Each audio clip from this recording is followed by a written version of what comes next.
Hello everyone who is new to this channel. My name is Jay, the music reviewer, and welcome to this new series on my YouTube channel called Album Reviews by Jay. Now what this series is going to be about is it's just going to be me sitting for as long as I can, talking for as long as I can about old albums, new albums, and anything and everything in between about material released from any band to ever exist. And for the inaugural episode, I thought, why not kick it off with a bang and review new rock sensations Greta Van Fleet? This is episode 1 of Album Reviews by Jay. Greta Van Fleet, The Battle at Garden's Gate. Don't go anywhere, it's gonna be a good one.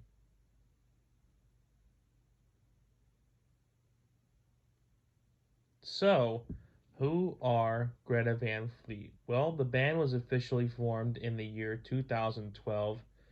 The band consists of four members, four and only four members at this current point in time.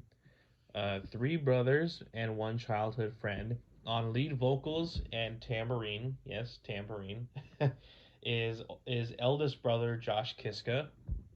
On um, on electric and acoustic guitar is second oldest brother Jake Kiska. And rounding out the brother trio on bass, keyboard, Hammond B3 organ, and piano, because of the newest album, is youngest brother Sam Kiska, and of course who can forget the drummer on drums, Daniel Wagner, aka Danny Wagner.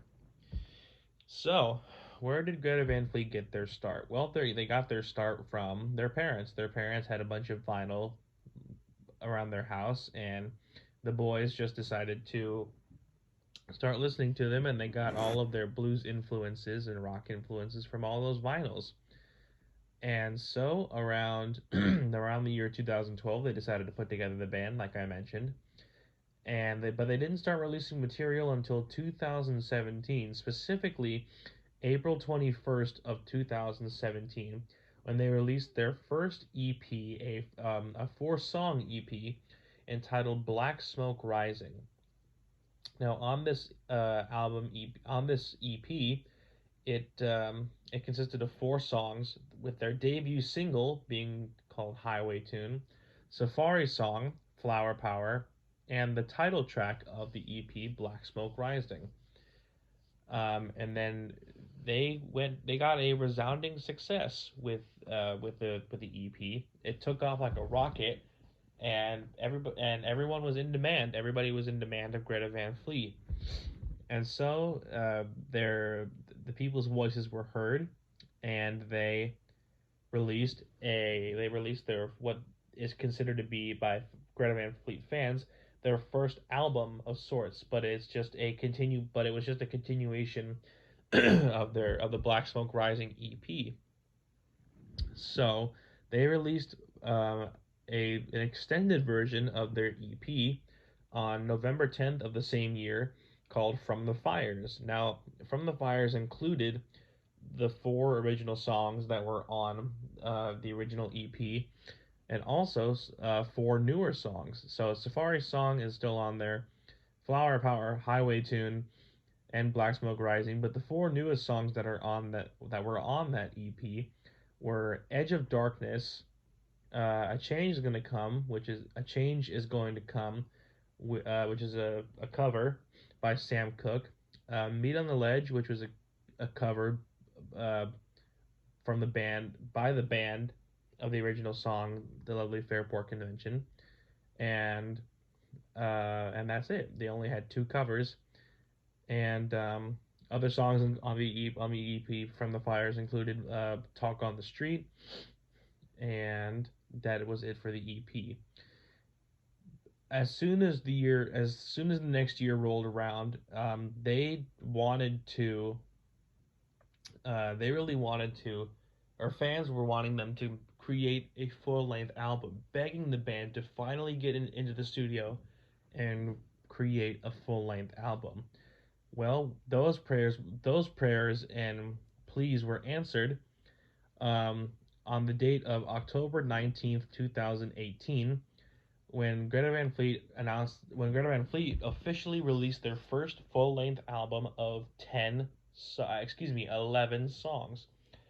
Their debut album was entitled Anthem of the Peaceful Army. And going and quickly going down the track list of that album, we have Age of Man, When the Curtain Falls, which is the debut single, Love or Leave The New Day, Brave New World, Lover, Leaver, Taker, Believer, which is, in my opinion, an extended and revised version of Lover, Leaver, The Cold Wind, Watching Over, You're the One, Mountain of the Sun, and Anthem. With that album, you have a great mix of classic '70s rock with slow, soulful, beautiful, almost folk song ish kind of ballads to them. And they also went on a tour of that with that album, the March of the Peaceful Army tour, which was amazing. It took them to places like the Red Rock Amphitheater. It took them places like Lollapalooza. They played around the entire world. They went from the release of From the Fires and Anthem of the Peaceful Army. They were nonstop touring for a little over 3 to 3.5 years. Um, and once they finally decided that to try, and they will first of all they were having a hard time trying to find time to record and trying to balance recording time with touring time. Being that they were on the road for 3.5 years and they were just trying to get into the studio as much as they can, and they took the opportunity to write on the road.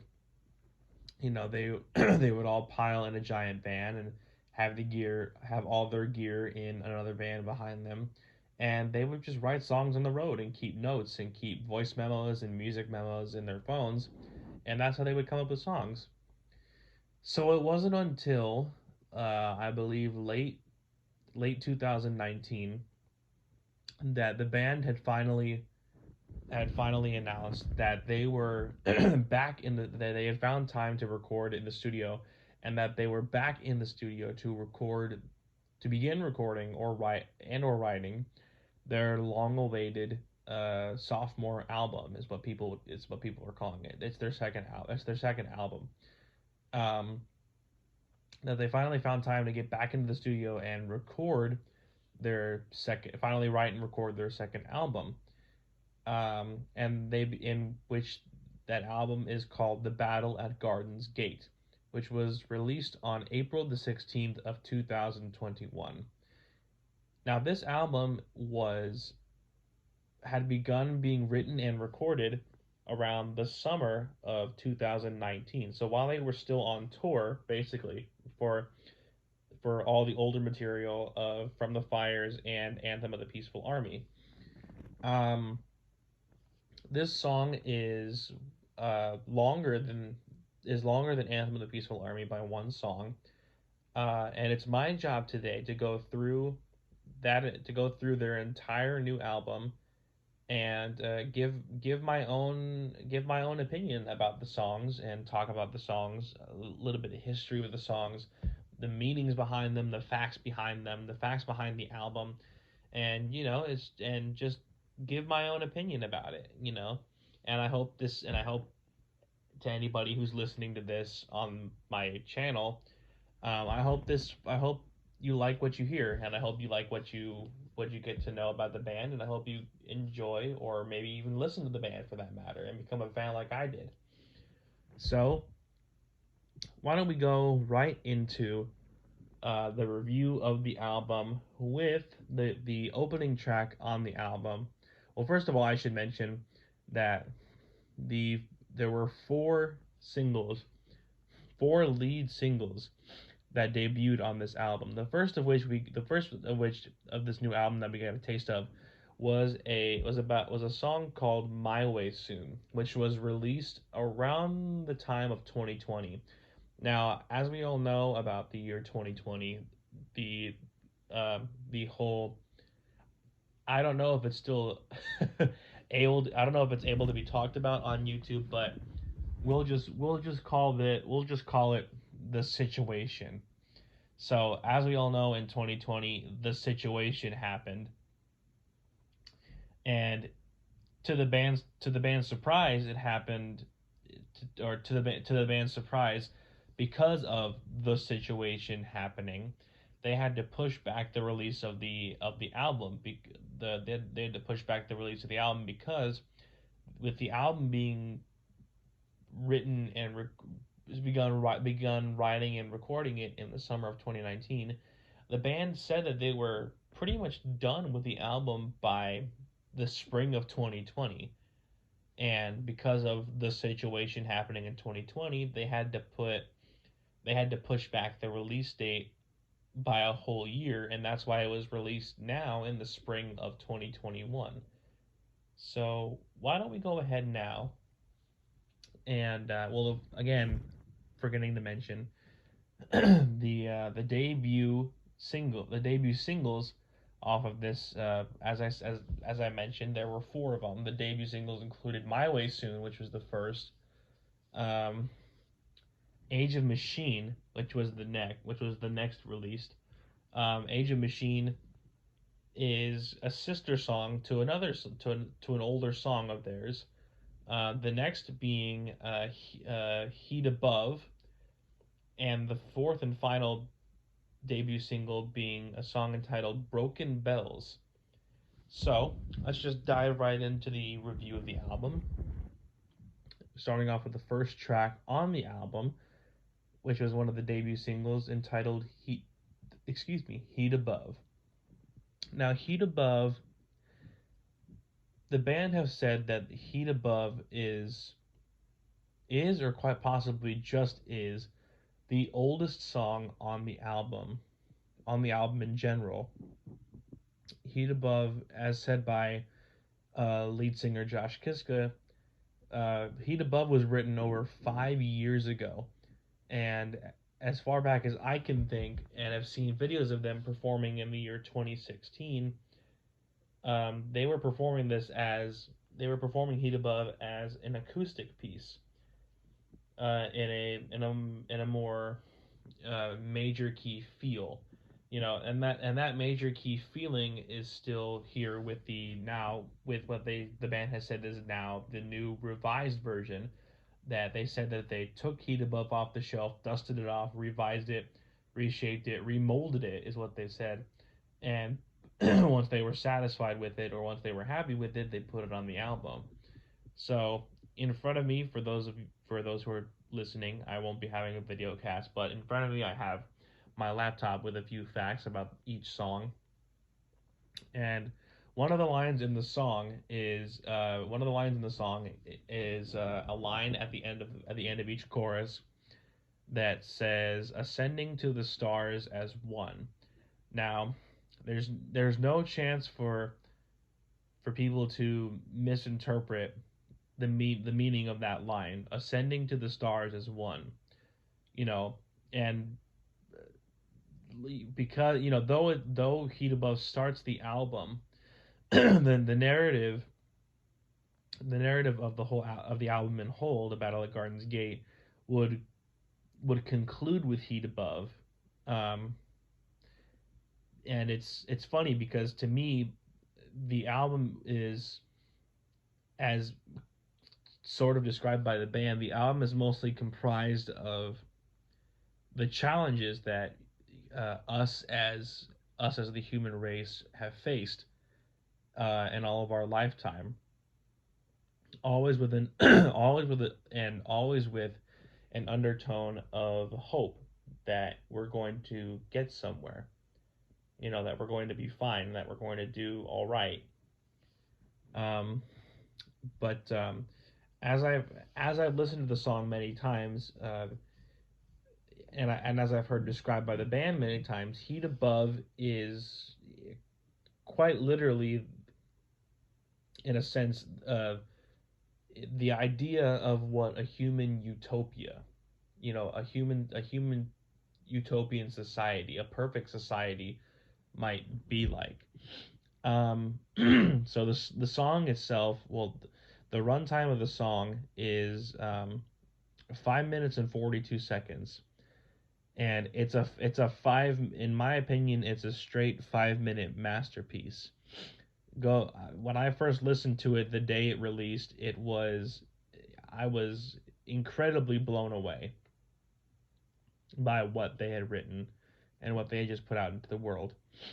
Um, so the album, the Heat Above, the beginning of it opens with organ and strings, and really to fans, this just the song itself really shows how much the band has grown in this three and a half year period, with their in terms of their songwriting and style. The band themselves have said the band have said themselves that with this new album they wanted to go with a more theatrical and sort of cinematic style with their album. And that's what they came out and that's what they came across as. This album is definitely more theatrical and more cinematic than Anthem of the Peaceful Army or even From the Fires for that matter. But yeah, Josh Kiska as on lead vocals is really is a true rock star in the making. Excuse me, and his brilliance of combinations of inspirations of his, like that of Wilson Pickett and Aretha Franklin, is it's ever present. Hearing the inspirations on in Josh's voice on any of the tracks, and especially on Heat Above for that matter. Um, it's In my opinion, it's pretty safe to say that Greta Van Fleet are old musical souls for that matter. So it's not really shocking that the music they create on the record itself, on the album, has really a 70s kind of style vibe to it that sounds organic and really natural in the fact. Um, but in my personal opinion, if I was to rate every song out of 10, Heat Above is a true, in my opinion, is a true 8 out of 10. It's a perfect song, and it could not get any better. If they even tried. If they did try to make it better, then I'd still probably give it an 8. But moving right along with the second track on the album, which was the first debut single entitled My Way Soon. So, like I said, My Way Soon was the first debut single released off of this album. Um, and the runtime of My Way Soon is 4 minutes and 16 seconds. Like I said with Heat Above, My Way Soon is yet another great young masterpiece for the band. Being that this was the first song I think that they had written to be put on an album in 2020, um, as said by the band, the My Way Soon is a song of and about freedom. It's just a it's just a reminder that you when you listen to it, it's just a reminder that we all have independent thought and really the ability to follow our muse, uh, whenever and however, just whenever and however. And and the interesting thing about My Way Soon is that this is the only track on the album that doesn't really follow the narrative of the overall meaning, the overall theme, the overall mood of the album. Or maybe it does in a way, you know. Like Twilight, you just hear the Twilight Zone music playing. But it's an instant. The riff in the album the riff in the album. The riff in My Way Soon uh, would be instantly recognizable, and it's definitely memorable. It's fun, it's catchy, it's upbeat. It's amazing. This instant rocker uh, should always should and I hope will be a permanent fixture in their live shows, because it would. I feel that My Way Soon live, though we have seen the band release um, video per, live video performances of the individual songs. Um, uh, it should My Way Soon, as well as all 12 songs off of this album, would be, in my opinion, would sound amazing live. And I feel that My Way Soon, probably more than any of the other songs, should really be a permanent fixture for their live shows once touring and performing live comes back into effect. It has a really catchy chorus and a really good hook groove, and I think any and all rock songs need a good hook to, excuse me, pull you in, and to really be like, this is what rock is, and just boom, stuff like that. So if I was to rate My Way Soon out of 10, I'd have to give it. I'd have to, you know what? I'd probably have to give it another 8, because it's just too classic. It's a great classic track that's really really interesting, and that's the review on My Way Soon. Track number 3 on the album is an is the first of new material. No, the not the first new material. One of the 4 debut singles off, again, another one of the 4 debut singles off the album, which is Broken Bells. Um, so the runtime of Broken Bells is almost 6 minutes. It's just 9 seconds short of 6 minutes. Broken Bells to me is a beautiful, beautiful piece, in my opinion, done by an outstanding band. Um, and as said by somebody who, or as said by the band in one of their, and I think a little booklet that you get with the album. It's like a little song booklet, a little lyric booklet. But there have been things floating around on social media about like all the ideas and themes are for the songs on this album. Um, it was described. Broken Bells was described as being about losing our primal innocence as we face the world. You know, um, and it's more Broken Bells, to me, is more or less like the story of when we're brought into this life. Our soul is perfect, but then when faced with the tribulations and trials of our of man-made society, um, we the self in general becomes damaged. Working within the confines of of such. Just working within those confines and everything. And Broken Bells in general, the song itself opens slow, but has a dramatic build up that will really get you. And the chorus is just outstandingly beautiful. And with the chorus being so outstandingly beautiful, it's amazing that there are you know that they decided to include the use of a small string orchestra on this album. And in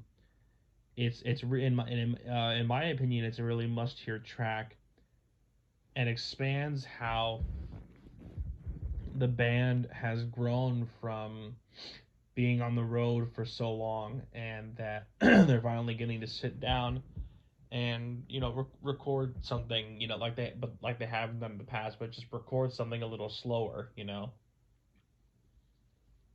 So in my opinion, out of 10, I would give this I would give this maybe another 8. I know I've been really generous in giving the first two tracks an 8, but really this these songs are really good. And it sounded even better live with not in person, not in person obviously, but with the like as I mentioned, with the live videos that the band has been posting. They created these things called the candlelight sessions, which which they did for another one of the songs on the album that we'll get to in a minute, and with Broken Bells, and it just made it just made the song so much more beautiful. But um, if I haven't said it already, I'm going to give Broken Bells an 8 out of 10 on this album review. Track number 4 is the first song on the album of new material.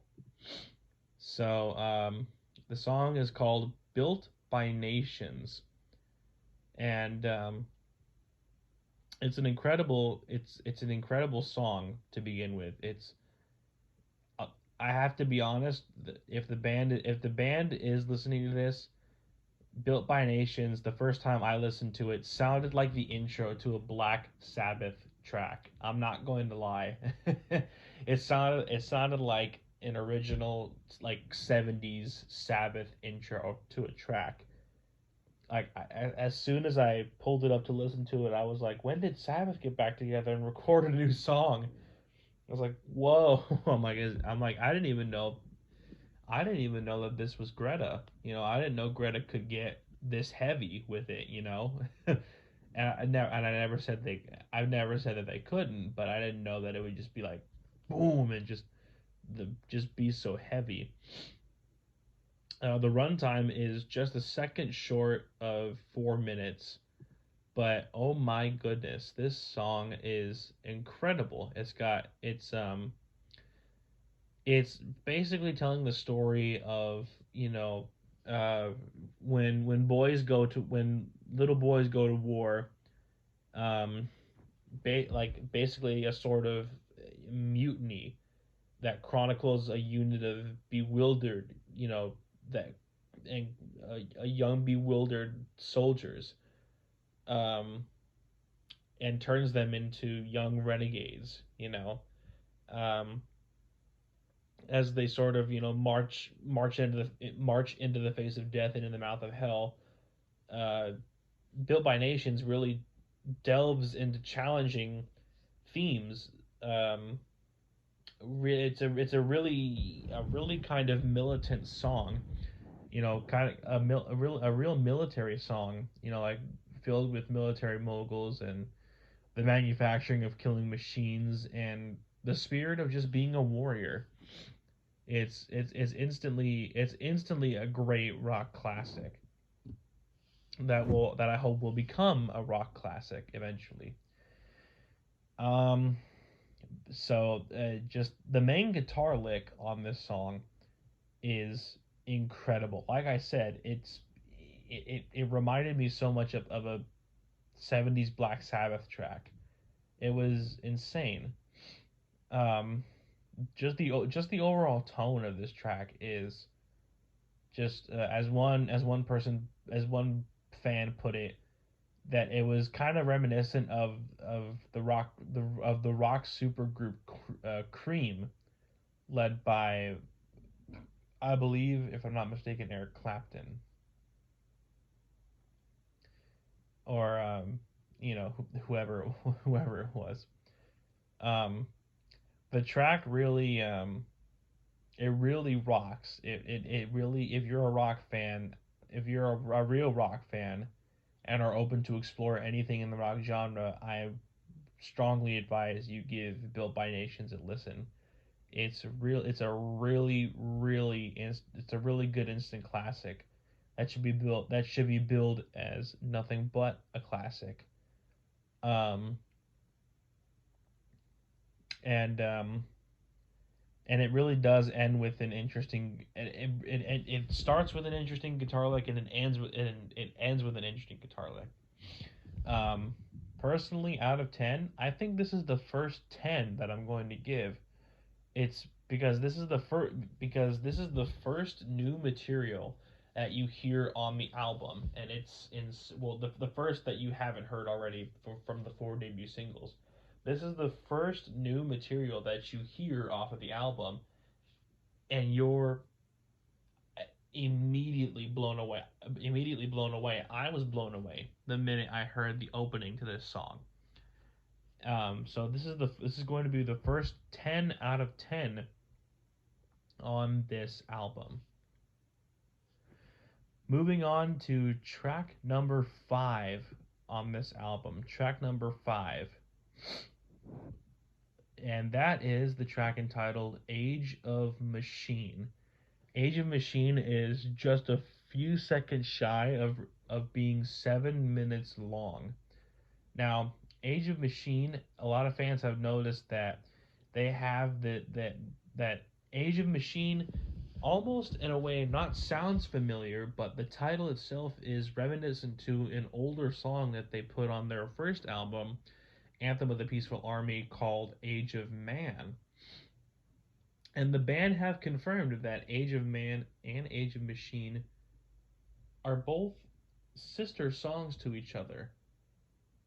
That both Age of Machine and Age of Man really coincide with one another, and that it's just crazy to find out that, oh wow, they really, you know, put those songs, wanted to make like sister songs of those songs, you know. With Age of Machine, um, and the band, I believe, really made a comparison to not only Age of Man, obviously from the previous album, but also to Heat Above, comparing Age of Machine to Heat Above as well. With Heat Above being the story of Perfect Man, the world, as the band has said, the world inside the Garden's Gate. Um, Age of Machine is about what's outside, what's on the outside world. Um, and it explores the archetypes of greed and industry, and the industry of war for that matter, and 21st century hypnosis, which is strange. I mean, 21st century hypnosis being elaborating more on that, being that we're all so glued into technology. We're so glued into our phones, and we're also glued in just to any technology in general, TVs, anything like that, video games, and it's like just let us break free, and all we need is healing, and we need to unplug from the source every now and then. And this one really has a vibe that I heard one fan describe it as being having the same vibe as the Pink Floyd classic song The Wall. And I can see where that fan gets the comparison from. It does, if you go and give it a listen, it does kind of remind you of that. There's just a really good mix of darkness and despair when you're listening to Age of Machine. Um, but also sort of mixed with optimism in the same manner. So out of um, out of 10, I would give this one, which first of all, it looked and sounded incredible live, and And in my opinion, like My Way Soon being a permanent fixture to their live shows, Age of Machine should be a permanent fixture to their live shows because it sounded just really insane. And so and I would probably, but I would have to kind of rate this a little low, just because it is a slow song, but it has a really powerful meaning behind it. So I'm gonna have to give Age of Machine a 7 out of 10. No disrespect to the band, but really, in certain situations, I'm more wanting, faster up tempo rock songs. But if I just wanted to vibe out to a slower rock song, just hook me up with Age of Machine. It's a phenomenal track in my opinion. It's a great track. Track number 6 on the album is the next of new material from the album called called Tears of Rain. Tears of Rain is another song on the album that's just a few seconds shy of being 4 minutes long. Now, Tears of Rain is a beautiful, beautiful slow song. It's one of two songs on the album that made me cry. I'll be honest, that made me cry the first time I listened to it. And it gave me immediate chills, immediate goosebumps all over my body. Um, the second I heard it, and the second I heard the chorus at the very end of the song is when the tears really started to flow. So what Tears of Rain is about is it's about the communication between really I think the band was diving into when they wrote the song was that they were really diving into sort of religious aspect in the song because there's a couple lines in the song that there's a couple lines in the song with one of them being at the end of the first verse saying praying for a flood to set us free, and there's one that says and the second one says pleading for God to pour us just a little bit of rain from an empty sky. That if that isn't a song that doesn't dive into a religious aspect, then I don't know what is. But it's all good. It's nothing bad, but it's all good. It's all good religious aspects. And the band have said in their little song booklet or whatever that the song is the communication between our souls and a higher power. You know, it's just about a primal people just ravaged from a drought, but not just really any drought. It's like a drought of hope, really. Um, and the band has said that the inspiration for the outro came from our love, their love of soul music. And at the end of the song, it's beautiful. There's just a striking B flat chord by Sam on the piano, and it rings out, and they have the sound of like white noise rolling thunder, like gently playing a little bit after that, and then the final chord of the song, and it's just beautiful. It's amazing. Um, I heard one fan put it that the song ever so slightly, that Tears of Rain ever so slightly reminds them of the Eagles' classic Hotel California. Um, but as that fan said, that comparison is just slight and just for a brief second. And that's what I thought too. I thought, oh wow, it really does sound like Hotel California for just a minute. But lyric wise, it's incredibly somber and beautiful and very poetic. Musically, it's in my opinion, it's the most beautifully executed song on the album, and it should be, and I feel like it should be a really good live song coming in the future. This out of 10, this is going to be the second 10 out of 10. It's just a beautiful, beautiful song that needs no other words to describe it. Track number 7 is a song a very interesting name to it. Track number 7 is a song called Stardust Chords,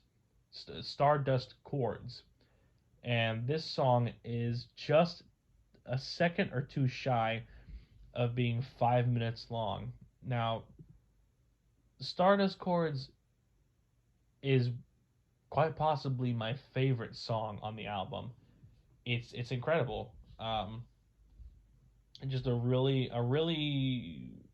the intro makes you think that you're gonna listen to a song about space. You know, like the band Queen's classic track 39.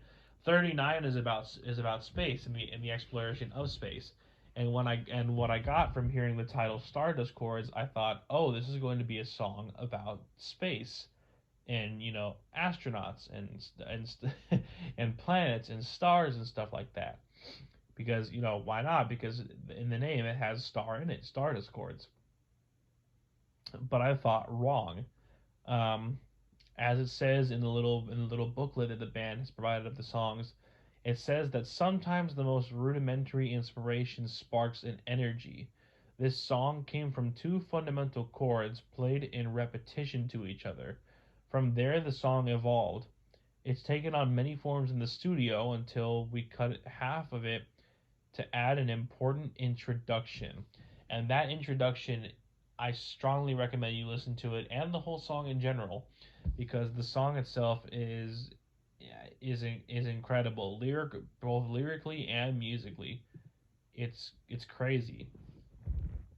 Um, so it's just really a song that separates the boys from the boys to men, really, or the boys and men. It separates the boys and the men, really.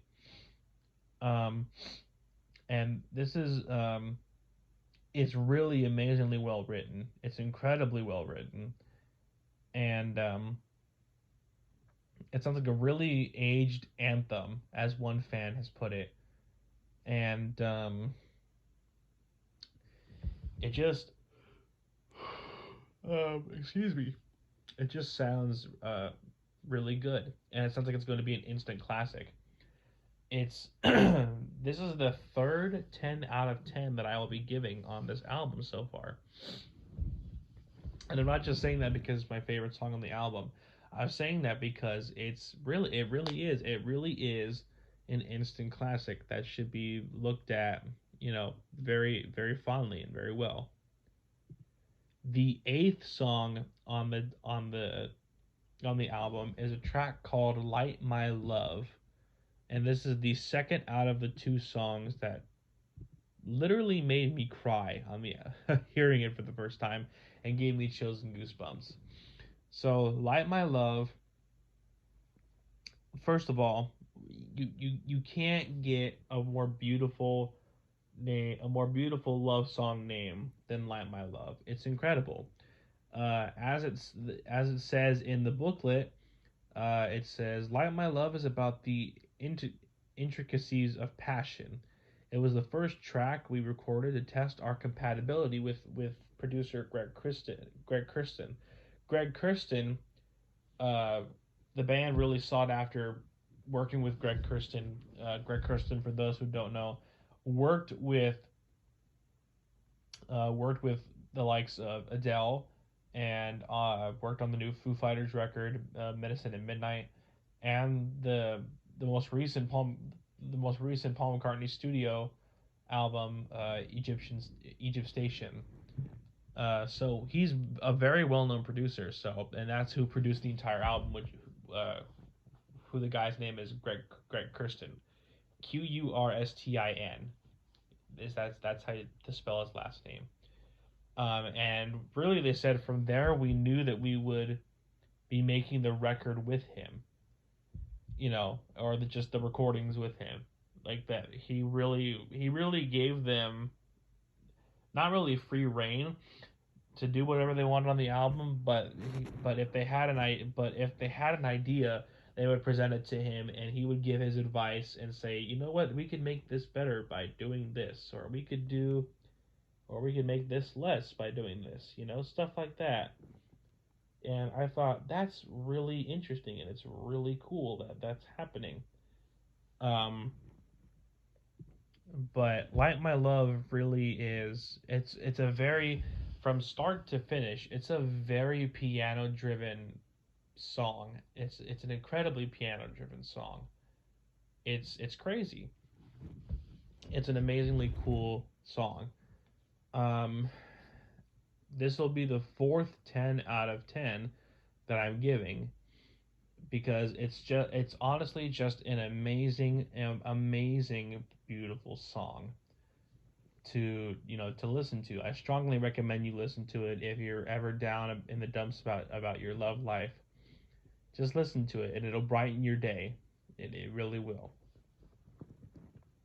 Track number 9 on the album is my second overall favorite track on the album, and this track is entitled Caravel. And if I didn't mention before, the previous track, Like My Love, was 4 minutes and 31 seconds. Caravel, on the other hand, is just a few seconds shy of being 5 minutes long. So Caravel is a beautiful, beautiful song that in the booklet from the band says Caravel is a testament to the exploratory nature of man and the quest for an everlasting curiosity. It seems we will stop at nothing to know everything. It was one of the final two tracks added to the album in the midst of the situation. So this along with another track that we'll get to in a minute, uh, were written as far back as 2020. So Caravel and another song on the album two are the two youngest tracks on the album. Um, it's a I thought at first it was a very Latin piece. It was um, it has a nice drum intro and a great guitar riff in it. And really, the Caravel is a song about an exploration ship. The band has said that it is a song about an exploration ship that sailors would take out to sea to explore new worlds with. Uh, and as another fan put it, Jake's guitar work on this track sounds really road tested and groovy in a way. And it's a nice mid tempo song that's a really standout track that I would like to see the band perform live, and I feel like it would sound just incredible live. Um, so out of 10, I haven't heard this song live. They haven't released it live yet, but I would probably give it a 7, or maybe even a 7.5, because it's what it brings to the table, it lacks in some parts. It it really uses a lot of repetition, and in my opinion, in my little opinion, is with repetition, it's not really that good for a song. So if you use it too much, but I might be wrong, but it's just me saying things. So that was the review on Caravel. Track number 10, the the final three tracks on this album. So the third the first of three of the final tracks on this album is one that is 5 minutes and 21 seconds. This is track number 10. entitled "The Barbarians." The Barbarians is an incredible song. I just love that name, The Barbarians. It's a beautiful, beautiful song, and it's an instant rock classic when you hear it. So as it says in the little booklet provided by the band, it says The Barbarians was the final addition to the album, and it is about the death of innocence, youth spoiled by the industry of war. And I couldn't agree more with that. It has a nice kind of like mellotron slash organ intro, and Jake using a wah pedal on for this for the in for an intro solo on the album. Oh my goodness, I was like, I thought I was being transported back in time to like the to the world of sensual rock and roll, to the world of naughty rock and roll, and I was like, whoa, like this wah pedal at the front of the song is really trippy but really cool at the same time. So as one fan puts it, there's in the chorus of the song, there's a line where Josh Kiska says, "Are we prisoners or renegades?" Um, and it really sums up how delicate the excuse me. It really sums up how delicate the song is. The whole record is in general from start to finish. And it really shows just how passionate the band is and was about recording and writing the Battle at Garden's Gate. This the Barbarians is gonna have to be another 10 out of 10. I think this is the fifth 10 out of 10. It's a very, very incredible track, and I would strongly recommend it. And it would be an amazing song to hear live. Um, and so that is the review on the Barbarians. The second of the final three songs on the album to be reviewed, the track number 11, is 4 minutes and 34 seconds, and it is a song called Trip the Light Fantastic. A very interesting name, but but the minute I heard it, I was like, you know what? I'll go with it. It sounds really cool, and it sounds like a song worth remembering. So in the little booklet that is provided by the band, it says "Trip the Light Fantastic" is a song about spiritualism on the highest level, and it says it is a reminder that we are not bound to our earthly beings. Cat Stevens was a subconscious influence on this track. Yeah, I would agree with that. It's really crazy to sit here and think about, it's a song with such a weird title is is when you listen to it is sort of the most religious song on the album, which is crazy. Not real religious and not like, Christian or, Muslim, whatever. It's just a very spiritual track, you know. One fan put it that said he had no idea what the song was about lyrically. Uh, it really reads, excuse me, it really reads like a warped sci-fi novel, and the real vibe on this track is that it's definitely very positive. The vibe is definitely a very positive song. Musically, it's a really interesting song. It's very great musically, and has a real climactic finish to it. It's nice, and I would say that this gets the first 9 out of 10 review on the album. It's a very interesting song, and it's one that needs to be heard to be believed. I know it needs to be seen to be believed, but it's a song. But in this day and age, it's a song that needs that that needs to be heard to be believed. And that is a review on Trip to Light Fantastic. The final song on the album, the final song of 12 on this album alone, is quite literally the longest song on the album, clocking in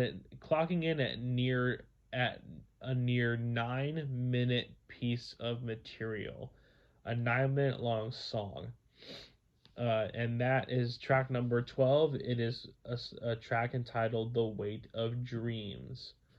Now, The Weight of Dreams, as fans have speculated, is a is a studio version of a live song that they had written and that they would play. So back then there was a live song that they had been toying with and that they would perform, and the song was called Black Flag Exposition. I'm pretty sure some of you that went to go see them might have performed Black Flag Exposition um, at your show, and rightfully so, because that song is incredibly beautiful. Um, it's just insane to think about. So, what the booklet says about The Way to Dreams is that it says The Way to Dreams takes on the story of greed. Its metaphorical circumstance is that of the California gold rush of the mid 19th century. Yes, there are lyrics in the song about about golding. I think that's what it's called, golding and pan fishing. Excuse me. And just what people were looking for in the 19th century, just straight gold in California. It is about man's unique cha- unique gibble, whatever that word is. Unquenchable. I'm so sorry. Unquenchable thirst for power. The outro of the song is the conclusion of the album, which we have played live for a long time under the moniker Black Flag Exposition. So really, this song was a cover up. The name Black Flag Exposition was really a cover up for the original title called The Weight of Dreams. And from there, they took the concept and grew it into a full thought. And it's just such a beautiful, beautiful, beautiful song on the album. It's just a really beautiful album on the song. As one fan put it in an article, it says the guitar lick on this new track is classic and accumulates Josh's vocals perfectly. It just makes him sound like he's literally he's literally melted butter. So the track is like I said, is nearly 9 minutes long and closes out the record as if it were an epic novel, just a great book to just go, okay, I'm done with this. Wow, that was incredible. Um, when this track closes, you realize this Greta Van Fleet's opus. This is probably their opus, their swan song, because this record is the evolution of the band, and from their debut single Highway Tune, it was up in the air up until the very last notes of this record. Greta Van Fleet have grown as musicians and songwriters and are at the top of their game at a very early age. And I forgot to mention the age of all these, of all the lovely members of this group. Josh and Jake, being the two oldest, are in their mid 20s, while Sam and Danny are in their late teens, early 20s. I believe Sam is 22 as of, I believe, this month or last month. And Danny's birthday is in December. I can't remember the exact date, but also Josh and Jake's birthdays are in April as well. So, if I had to give a rating of The Weight of Dreams, it has to be. It has to be a 6 out of 10. Or sorry, not a 6 out of 10. Uh, a 10 out of 10. The sixth is what I meant to say. The sixth 10 out of 10 that has been given on the inaugural episode. It's incredible. It's a beautiful song that myself as a fan, and that myself as a musician have been waiting for them to just release it and be like, when's it coming? but um, but yeah, that is the last 10 out of 10 of this album of this band. So if you stuck around this long, you've made it to the end of the video. Congratulations. But I hope to see all of you in the comments, because I want to see people in the comments recommending me band albums that I should listen to and then review, because I would love to do that. So feel free to leave in the comments below, uh, that or so that you guys can recommend me new songs and new albums to listen to. Thank you, Greta Van Fleet, for being who you guys are, and having toured all over the world and having released the Battle at Gardens Gate. I cannot get enough of your new album. It is incredibly insane the amount of work that you guys put into recording this album, and so that is my time. And thank you all so much for watching. Go into the hit that like button if you're new, so you hit the subscribe button and hit turn on all notifications, and go ahead and ring the bell, the like button, or the notification button, and make sure all notifications are on. Thank you, Greta Van Fleet, for being who you are, for being the newest modern rock band in the world at the moment. Um, we love you, and I love all of you listening to this new series. Album reviews by Jay. It is episode 1, Greta Van Fleet, the album, The Battle at Gardens Gate. I will see you all next time for episode 2. Peace out.